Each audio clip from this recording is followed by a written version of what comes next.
okay. Siyempre, ang hindi na okay eh. Kaya kailangan mo talagang tanggalin. And then, kuha ko ng isang plastic dito ay para paglagyan ko nito mga plastic din.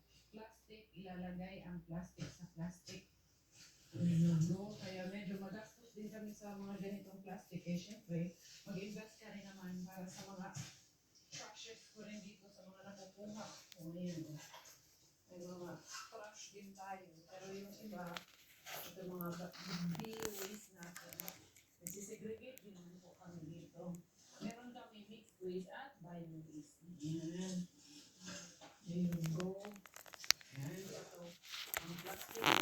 Minsan, nakuha rin tayo ng madaming celery. Ayan. Ito, hindi na yan.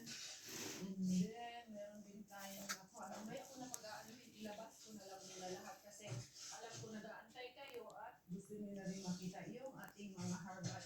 Ito, tingnan lang natin yung alin yung okay at alin yung hindi na okay. Hugas naman na yung gaso. Nilagay ko dito, kailangan ko hugasan ulit yun. And then, may ilan pa nga ako sa ating na nakuha doon sa ating main bin. Ayan. And then, kinuha ko